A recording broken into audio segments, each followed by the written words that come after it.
Good morning dear students. मैं doctor Nisha Yadav, lecturer applied chemistry, government polytechnic college Neemrana. मैं आज applied chemistry के unit 1 का topic explanation of hydrogen spectrum based on Bohr model of atom discuss करने जा रही हूँ। इसके अंदर हम हाइड्रोजन स्पेक्ट्रम की स्पेक्ट्रम लाइंस को डिस्कस करेंगे कि हाइड्रोजन स्पेक्ट्रम में अनेकों स्पेक्ट्रम लाइंस क्यों शो होती हैं, और साथ ही उस पे बेस्ड कुछ क्वेश्चंस भी सॉल्व करेंगे। राइट। तो जैसे हम देखते हैं कि हाइड्रोजन का स्पेक्ट्रम हमें इस तरीके का दिखाई देता है, जबकि हाइड्रोजन में एक ही इलेक्ट्रॉन होता है। तो इतनी सारी स्पेक्ट्रल रेखाएं कैसे हाइड्रोजन के स्पेक्ट्रम में शो होती हैं। कुछ रेखाएं लाइमन सीरीज में, कुछ बामर में, पास्चन में, ब्रैकेट में, फंड में, हम्फ्री में, और सब अलग अलग रीजन में आती है। कुछ अल्ट्रावायलेट रीजन में, कुछ विजिबल में, कुछ इंफ्रारेड रीजन में। तो ये इस तरह के अलग अलग इलेक्ट्रोमैग्नेटिक रेडिएशन रेंज में अलग अलग स्पेक्ट्रम रेखाएं, और इतनी सारी स्पेक्ट्रम रेखाएं हाइड्रोजन स्पेक्ट्रम में क्यों दिखाई देती हैं, इसको बोर ने अपने एटॉमिक मॉडल के आधार पर एक्सप्लेन किया। और वो जो बोर का एक्सप्लेनेशन था वो एक्सपेरिमेंटल वैल्यू से पूरा मैच हो रहा था। वही इसी को हम आज डिस्कस करेंगे। Right. Spectrum evidence of bore theory. Bore सिद्धांत का स्पेक्ट्रम में परमाणु में इलेक्ट्रॉन, हम जानते हैं कि परमाणु में इलेक्ट्रॉन निम्न ऊर्जा स्तर से उच्च ऊर्जा स्तर में जाता है तो क्या होगा, ऊर्जा का एब्जॉर्प्शन होता है, ये बोर थ्योरी कहती है। और जब इलेक्ट्रॉन उच्च ऊर्जा स्तर से निम्न ऊर्जा स्तर में गिरता है तो ऊर्जा का उत्सर्जन एमिशन होता है, ये भी बोर थ्योरी कहती है। और यह जो ऊर्जा का अंतर है वह स्पेक्ट्रम के रूप में दिखाई देता है। यह क्या होता है, एमिशन स्पेक्ट्रम होता है, उत्सर्जन स्पेक्ट्रम कहलाता है। अब हाइड्रोजन परमाणु में एक ही इलेक्ट्रॉन होता है, परंतु उसके स्पेक्ट्रम में बहुत सारी रेखाएं होती हैं। क्यों? क्योंकि बोर के अनुसार एक परमाणु के अंदर अनंत ऊर्जा स्तर, इन्फिनिटी एनर्जी लेवल हो सकते हैं, जिससे इलेक्ट्रॉन के उत्सर्जित होने की संभावना अनेक होती है। वो अनेक ऊर्जा स्तरों में मूव कर सकते हैं, जंप कर सकते हैं। और जब वो अनेक ऊर्जा स्तरों में जंप करेंगे तो ऊर्जा भी अनेक ऊर्जा स्तरों में अनेक तरह की ऊर्जा उत्सर्जित होंगी, जिससे स्पेक्ट्रम में अनेक रेखाएं दिखाई देती हैं। जे बॉमर ने हाइड्रोजन के स्पेक्ट्रम की विभिन्न रेखाओं की तरंग संख्या वेव नंबर निम्न इक्वेशन से ज्ञात किया। Wave number equal to R bracket में 1/n1 square minus n2 square. यहाँ पे जो r है ये है रिडबर्ग कांस्टेंट, जिसकी वैल्यू 109,678 सेंटीमीटर इनवर्स है। ठीक है। और n1 यह है निम्न ऊर्जा स्तर, लो एनर्जी लेवल। n2 क्या है, उच्च ऊर्जा स्तर। तो यहाँ n2 से इलेक्ट्रॉन n1 में जंप कर रहा है, तो इस वेव नंबर के स्पेक्ट्रम रेखाएं उत्पन्न होंगी। राइट। अब ये सेंटीमीटर इनवर्स को इसको पॉइंट में शो करेंगे तो 1.09678 इंटू 10⁵ सेंटीमीटर इनवर्स, और मीटर में करेंगे तो 109,678 into 10⁷ metre inverse. n1 low energy level, निम्न ऊर्जा स्तर, और n2 हाई एनर्जी लेवल, उच्च ऊर्जा स्तर होता है। अब है बोर सिद्धांत द्वारा हाइड्रोजन स्पेक्ट्रम की व्याख्या। Explanation of hydrogen spectrum by Bohr theory. ठीक है। तो अकॉर्डिंग टू बोर, जब इलेक्ट्रॉन उच्च ऊर्जा स्तर n2 से निम्न ऊर्जा स्तर में जाता है तो ऊर्जा रेडिएशन के रूप में या विकिरण के रूप में उत्सर्जित होती है, एमिट होती है। और प्लांक इक्वेशन के अनुसार जो ऊर्जा का डिफरेंस है, उच्च ऊर्जा स्तर और निम्न ऊर्जा स्तर की ऊर्जा का difference En2 minus En1 equal to h mu है। h यहाँ पे प्लांक कांस्टेंट है, म्यू उत्सर्जित विकिरण की आवृत्ति है, फ्रीक्वेंसी है। राइट। और न्यू इक्वल टू आवर्ती इक्वल टू हो गया c अपॉन लैम्बडा। c यहाँ लाइट वेलोसिटी प्रकाश का वेग है और लैम्बडा वेवलेंथ तरंग दैर्ध्य। तो यहाँ इस इक्वेशन में En2 minus En1 equal to H nu की जगह हमने c अपॉन लैम्बडा रखा। तो एच सी इधर ले लिया, En2 minus En1 upon H C equal to 1 upon lambda हुआ। 1 अपॉन लैम्बडा को हम वेव नंबर तरंग संख्या बोलते हैं। तो तरंग संख्या वेव नंबर इजिकल टू हो गया En2 minus En1 upon H सी। तो ये हो गई इक्वेशन 2।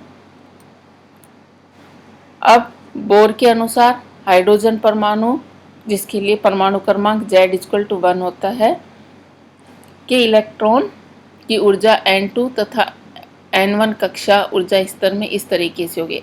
N2 ऊर्जा स्तर में इलेक्ट्रॉन की ऊर्जा En2 equal to minus 2 pi square Me4 upon N2 square और H स्क्वायर, और En1 हो गया minus 2 pi square Me4 upon N1 square H square. तो En2 की वैल्यू हमने यहाँ रख दी और En की वैल्यू हमने यहाँ रख दी। तो ये हमारे पास आ गया 2 pi square Me4 H square N1 square minus 2 pi square Me4 upon H square N2 square. यहाँ पे 2 पाई स्क्वायर Me4 दोनों में कॉमन है और H स्क्वायर, तो ये हमने बाहर ले लिए ब्रैकेट के। 2 pi square Me4 upon H square bracket में 1 अपॉन N1 स्क्वायर, यहाँ पे N1 स्क्वायर बचा, यहाँ पे N2 minus 1 upon N2 square. तो En2 माइनस En1 दोनों ऊर्जा स्तरों की ऊर्जा का अंतर हो गया 2 pi square Me4 upon H square bracket में 1 upon N1 square minus 1 upon N2 square. ये इक्वेशन 3 हो गई हमारी। और इस इक्वेशन 3 से En2 माइनस En1 की वैल्यू हम इक्वेशन 2 में पुट कर देते हैं। ये हमारी इक्वेशन 2 थी। यहाँ पे हम En2 और En1 की वैल्यू पुट कर देंगे। तो हमने जब इक्वेशन 2 में En1 En2 की वैल्यू पुट करी तो हमारे पास वेव नंबर इक्वल टू आ गया 2 pi square Me4 upon CH cube bracket में 1 upon N1 square minus 1 upon N2 square. ये इक्वेशन 4 हो गई। इस इक्वेशन 4 में पाई Me और CH की सब की वैल्यू नियत है, कांस्टेंट है। तो इन सब को मिला के हमने एक नया कांस्टेंट बनाया, उसको हमने कहा R, मतलब रिडबर्ग कांस्टेंट। इस रिडबर्ग कांस्टेंट की वैल्यू हम कैसे निकालेंगे? हमने पाई की वैल्यू रखी 3142, m इलेक्ट्रॉन का मास 9.1 इंटू 10 टू पावर माइनस 28 ग्राम। ये सब हम CGS में ले रहे हैं। E 4.8 into 10 to power minus 10 electrostatic unit, जो चार्ज हो गए, आवेश हो गए इलेक्ट्रॉन का। C वेलोसिटी ऑफ लाइट हो गई 3 इंटू 10 टू पावर 10 सेंटीमीटर पर सेकंड। और H यहाँ पे प्लांक कांस्टेंट है, जिसकी वैल्यू है 6.62 इंटू 10 टू पावर माइनस 27 अर्ग सेकंड। ये सभी वैल्यू हम यहाँ इस फॉर्मूले में पुट कर देते हैं। जब हम ये वैल्यू पुट करते हैं और जब इसे सोल्व करते हैं तो हमारे पास जो R रिडबर्ग कांस्टेंट है, इसकी वैल्यू आती है 109737 सेंटीमीटर इनवर्स। ये जो R का मान है और जो बॉमर ने प्रायोगिक मान निकाला था 109678 सेंटीमीटर इनवर्स के लगभग समान है दोनों, राइट। इसका मतलब बोर हाइड्रोजन के स्पेक्ट्रम को समझाने में सफल रहा। बोर ने जो रिडबर्ग कांस्टेंट की वैल्यू निकाली, वो बॉमर ने जो रिडबर्ग कांस्टेंट की वैल्यू एक्सपेरिमेंटल मेथड से निकाली थी उसके ऑलमोस्ट बराबर है, उससे मैच हो रही है। इस तरीके से बोर इस हाइड्रोजन स्पेक्ट्रम को समझाने में सफल रहा, राइट। अब देखो, हमने हाइड्रोजन में एक ही इलेक्ट्रॉन हम जानते हैं, फिर भी हाइड्रोजन के स्पेक्ट्रम में बहुत सारी रेखाएं शो होती हैं, क्योंकि उस इलेक्ट्रॉन के उत्सर्जन की संभावनाएं बहुत सारी होती हैं। वो अनेक एनर्जी लेवल में जंप कर सकता है, जिससे स्पेक्ट्रम रेखाओं की संख्या बढ़ जाती है। हम यहाँ पे एग्जाम्पल ले लेते हैं। जैसे कोई इलेक्ट्रॉन है, वो चतुर्थ ऊर्जा स्तर से प्रथम ऊर्जा स्तर में आता है, तो चौथे से पहले एनर्जी लेवल में आने पे फोर्थ से फर्स्ट एनर्जी लेवल में इलेक्ट्रॉन के आने के भी बहुत सारे तरीके हैं, राइट। जैसे है ना, एनर्जी लेवल 4 से 1 में आए तो सीधा 4 से 1 में 1 में जंप कर जाएगा, या फिर वो ऐसे भी आ सकता है 4 से 2 में आए और 2 से 1 में आए, या फिर वो ऐसे भी आ सकता है इलेक्ट्रॉन 4 से 3 आए, 3 से 2 आए, 2 से 1 आए, या फिर वो इस तरीके से भी आ सकता है 4 से 3 में आए, 3 से सीधा 1 में आए। तो यहाँ पे एक स्पेक्ट्रमी रेखा इस केस में उत्पन्न हो सकती है जिसकी एनर्जी अलग होगी, राइट। दो स्पेक्ट्रमी रेखा इस केस में होगी, पहले 4 से 2 में आएगा तो अलग एनर्जी की स्पेक्ट्रल लाइन पैदा होंगी, फिर 2 से 1 में आएगा तो अलग स्पेक्ट्रल लाइन उत्पन्न होंगी अलग एनर्जी की।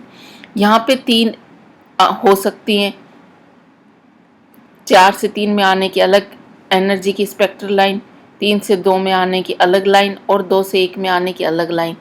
ऐसे ही 4 से 3 में आने की अलग लाइन, 3 से 1 में आने की अलग लाइन। तो एक इलेक्ट्रॉन को उच्च ऊर्जा स्तर से निम्न ऊर्जा स्तर, किसी भी निम्न ऊर्जा स्तर में आने के लिए कई तरह की संभावनाएं हैं। इलेक्ट्रॉन कई तरीकों से लोअर एनर्जी लेवल में आ सकता है, जिससे स्पेक्ट्रम रेखाओं की संख्या बढ़ जाती है। अब जैसे हम कोई हाइड्रोजन गैस का कोई सैंपल लेते हैं, छोटा सा सैंपल लेंगे, हाइड्रोजन में तो एक ही इलेक्ट्रॉन होता है, पर उस छोटे से सैंपल में हाइड्रोजन के बहुत सारे एटम होते हैं और उन सभी एटम में एक इलेक्ट्रॉन होगा और उन सभी एटम में बहुत सारे एनर्जी लेवल होंगे, इन्फिनिटी एनर्जी लेवल, जैसा बोर कहते हैं कि ना किसी भी एटम में बहुत सारे इन्फिनिटी एनर्जी लेवल होते हैं और उन एनर्जी लेवल में इलेक्ट्रॉन के आने की, एक इलेक्ट्रॉन की जंप करने की भी बहुत सारी संभावनाएं होती है। इसीलिए हाइड्रोजन के स्पेक्ट्रम में अनंत रेखाएं प्राप्त होती हैं। जब हाइड्रोजन उच्च ऊर्जा स्तर से निम्न ऊर्जा में कूदता है तो जो एमिशन स्पेक्ट्रम मिलता है वो भी हमें अलग अलग श्रेणी का मिलता है। जैसे इलेक्ट्रॉन उच्च ऊर्जा स्तर 2, 3, 4, 5 या इन्फिनिटी से प्रथम ऊर्जा स्तर फर्स्ट एनर्जी लेवल में आता है तो हमें लाइमन सीरीज मिलती है, इसको हम बोलते हैं लाइमन सीरीज। इसी तरीके से electron third, fourth, fifth, sixth energy level, infinity energy level से सेकंड एनर्जी लेवल द्वितीय ऊर्जा स्तर में आता है तो हमें स्पेक्ट्रमी सीरीज मिलती है बामर, उस स्पेक्ट्रम श्रेणी को हम कहेंगे बामर। ऐसे ही इलेक्ट्रॉन यदि है ना फोर्थ, फिफ्थ, सिक्स्थ, सेवंथ और इन्फिनिटी से थर्ड एनर्जी लेवल तृतीय ऊर्जा स्तर में आता है तो हमें पासचन स्पेक्ट्रमी सीरीज मिलती है। ऐसे ही fifth, sixth, seventh, eighth, infinity से अगर फोर्थ एनर्जी लेवल में इलेक्ट्रॉन आता है चौथे ऊर्जा स्तर में तो हमें ब्रैकेट स्पेक्ट्रमी सीरीज मिलती है। और 6, 7, 8 इन्फिनिटी से अगर यदि इलेक्ट्रॉन फिफ्थ ऊर्जा स्तर में आता है तो हमें फंड सीरीज मिलती है, राइट। ऐसे ही 7, 8, 9 इन्फिनिटी से अगर सिक्स्थ ऊर्जा स्तर में इलेक्ट्रॉन आता है, छठे एनर्जी लेवल में आता है तो हम्फ्री मिलती है। तो ये हमारी स्पेक्ट्रम सीरीज है, लाइमन, बामर, पासचन, ब्रैकेट, फंड, हम्फ्री। इनके लिए N1 जो लो ऊर्जा स्तर है जिसमें इलेक्ट्रॉन कूदेगा उनका मान लाइमन के लिए 1 कि सब उच्च ऊर्जा स्तरों से इलेक्ट्रॉन 1 में आएगा। ऐसे ही उच्च ऊर्जा स्तरों से इलेक्ट्रॉन 2 में आएगा तो बामर, और अगर इलेक्ट्रॉन 3 में आ रहा है कूद के तो पासचन, और 4 में आ रहा है तो ब्रैकेट, और 5 में आ रहा है तो फंड, और 6 में आ रहा है तो हम्फ्री, राइट। 1 ऊर्जा स्तर को हम K बोलते हैं, 2 को L, 3 को M, 4 को N, 5 को O, 6 को P, राइट। और जो स्पेक्ट्रमी क्षेत्र मिलता है, जो लाइमन सीरीज है, वो अल्ट्रावायलेट रेज में जो इलेक्ट्रोमैग्नेटिक रेडिएशन का जो स्पेक्ट्रमी क्षेत्र है वो लाइमन सीरीज का है पैराबैंगनी। इसकी जो तरंगदैर्घ्य होती है 4000 एंगस्ट्रॉम से कम होती है, ठीक है। बामर है वो विजिबल क्षेत्र में, दृश्य क्षेत्र में मिलता है। इसकी जो तरंगदैर्घ्य होती है 4000 एंगस्ट्रॉम से 7000 एंगस्ट्रॉम, 4000 से 7000 एंगस्ट्रॉम के बीच होती है बामर सीरीज। ऐसे ही जो पास्चन है वो इंफ्रारेड रीजन अवरक्त क्षेत्र में होता है, और ये होता है इसकी जो वेवलेंथ है, तरंगदैर्ध्य है, वो 7000 एंगस्ट्रॉम से अधिक होती है। ऐसी जो ब्रैकेट का जो स्पेक्ट्रमी क्षेत्र है, इसकी रेडिएशन है वो इसके भी इंफ्रारेड में आते हैं। ये भी 7000 एंगस्ट्रॉम से अधिक तरंगदैर्ध्य वाले वेवलेंथ वाले होते हैं। फंड भी इंफ्रारेड में आता है, इसकी भी 7000 से अधिक वेवलेंथ होती है। और जो हम्फ्री है वो फार इंफ्रारेड रीजन में आता है, राइट। तो ये हमें विभिन्न स्पेक्ट्रम क्षेत्र मिलते हैं, और जो कि इलेक्ट्रोमैग्नेटिक रेडिएशन के विभिन्न रीजन में आते हैं। और जब इलेक्ट्रॉन nth कक्षा से तलीय स्तर में गिरता है तो स्पेक्ट्रम में रेखाओं की कुल संख्या n इंटू n+1/2 के बराबर होती है। यहाँ n मुख्य क्वांटम संख्या है, मतलब अगर चौथे लेवल से नीचे इलेक्ट्रॉन गिर रहा है तो हमें है ना 4 इंटू 4+1 20/10 10 स्पेक्ट्रम रेखाएं मिलेंगी। ऐसे 3 से गिर रहा है तो 3 3+1 4 × 12 12 12/2 6 स्पेक्ट्रम रेखाएं मिलेंगी। यहाँ n मुख्य क्वांटम संख्या जहाँ से इलेक्ट्रॉन नीचे गिरता है। तो इस फॉर्मूले से हम स्पेक्ट्रम रेखाओं की संख्या ज्ञात कर सकते हैं। ये जैसे ये बताया है, ये एनर्जी लेवल है 1 2 3 4 5 6। तो अगर पहले में आ रही है, इलेक्ट्रॉन कूद के पहले ऊर्जा स्तर में आ रहा है किसी भी लेवल से, 2 से आए, 3 से आए, 4 से आए, 5 से आए, 8 से आए, इन्फिनिटी से आए, और पहले में अगर इलेक्ट्रॉन आ रहा है तो हम लाइमन श्रेणी प्राप्त होती है, और ये हमारा अल्ट्रावायलेट रीजन में आता है। अल्ट्रावायलेट रीजन में के सेल है ये। ऐसे ही इलेक्ट्रॉन दूसरे ऊर्जा स्तर में मतलब एल सेल में आता है तो हमें बामर श्रेणी प्राप्त होती है। किसी भी ऊर्जा स्तर से अगर दूसरे में आ रहा है तो बामर, ये विजिबल रीजन में आता है। ऐसे ही किसी भी ऊर्जा स्तर से तीसरे लेवल में आ रहा है तो पास्चन, ये इंफ्रारेड रीजन में। चौथे में आ रहा है तो ब्रैकेट, ये भी इंफ्रारेड में।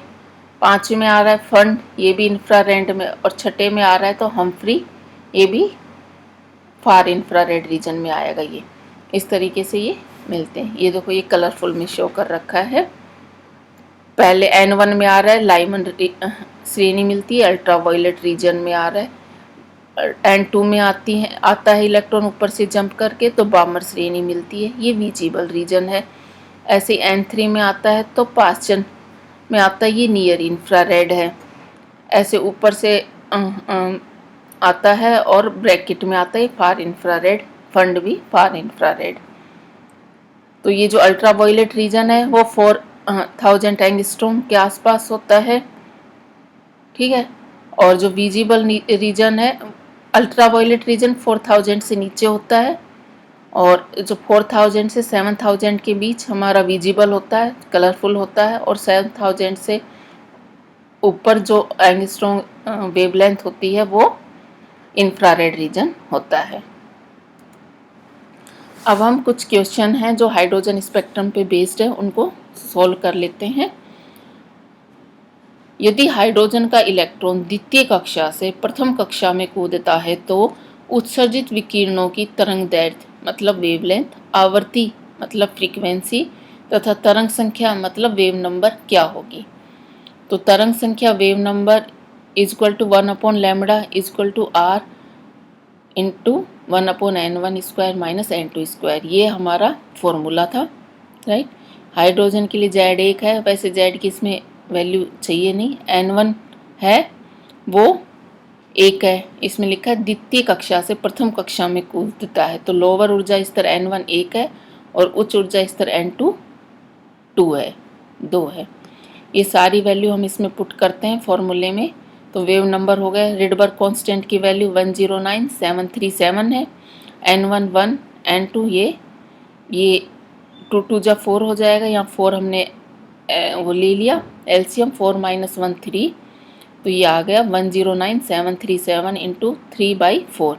इसको सोल्व किया तो हमारी वैल्यू आई, वेव नंबर आया है ना 82303 है ना 82,333 सेंटीमीटर इनवर्स ये वेव नंबर आ गया। और वेव लेंथ होती है 1 वेव नंबर का अपोजिट हो जाएगा। इसको सोल्व किया तो 1.215 इंटू 10⁻⁻5 सेंटीमीटर वेव लेंथ आ गई। और फ्रीक्वेंसी होती है, फ्रीक्वेंसी भी पूछी है सवाल के अंदर, आवर्ती फ्रीक्वेंसी होती है c/λ। c यहाँ पे लाइट की वेलोसिटी है, ये सब CGS में है, सेंटीमीटर में है, तो c भी हम सेंटीमीटर पर सेकंड में लेंगे। तो c की वैल्यू होती है 3 इंटू 10⁻10 सेंटीमीटर पर सेकंड अपॉन वेव लेंथ हो गई 1.215 इंटू 10⁻⁻5। जब हमने इसको सोल्व किया तो ये हमारे पास फ्रीक्वेंसी आ गई 2.406 इंटू 10⁻15 सेंटीमीटर इनवर्स। तो ये फ्रीक्वेंसी हो गई उत्सर्जित विकिरणों की, राइट। जब इलेक्ट्रॉन हाइड्रोजन में द्वितीय कक्षा से प्रथम कक्षा में कूदता है, तो इस तरीके से हम वेव नंबर, वेव लेंथ और फ्रीक्वेंसी निकाल लेते हैं। ऐसे ही हमारे पास सेकंड क्वेश्चन है, हाइड्रोजन परमाणु में एक इलेक्ट्रॉन तीसरी कक्षा में उपस्थित है तो कुल कितनी उत्सर्जित स्पेक्ट्रमी रेखाएं प्रदर्शित करेगा। तो नंबर ऑफ स्पेक्ट्रल लाइन हमने फॉर्मूला लिया था n into n plus 1/2। n की वैल्यू यहाँ 3 है, तीसरी कक्षा की बात हो रही है तो 3 माइनस 1 6/2 3। तो यहाँ 3 स्पेक्ट्रम रेखाएं हमें मिलेंगी। थर्ड हमारे पास है, यदि कोई इलेक्ट्रॉन उच्च ऊर्जा स्तर से लाइमन श्रेणी में गिरता है, लाइमन श्रेणी का मतलब n1 = 1 है, पहले ऊर्जा स्तर में गिर रहा है, तथा उत्सर्जित विकिरण की तरंग संख्या वेव नंबर दे रखी है 97492.2 सेंटीमीटर इनवर्स है, तो उच्च ऊर्जा स्तर की क्वांटम संख्या ज्ञात करो। तो यहाँ हमें क्या ज्ञात करना है, n2, उच्च ऊर्जा स्तर जो n2 है, जहाँ से वो n1 में गिरता है इलेक्ट्रॉन। फॉर्मूला हमारे पास है 1/λ = r n1 1/n1² minus 1/n2²। Wave number दे रखा है यहाँ पे क्वेश्चन के अंदर, n1 हमें पता है 1 है, n2 हमें निकालना है। यहाँ पे हमने 1/λ वेव नंबर होता है, म्यू बार होता है 1/λ, ये वेव नंबर, ये r हो गया 109,700। राउंड फिगर हमने रिडबर्ग कांस्टेंट ले लिया n1² माइनस n2²।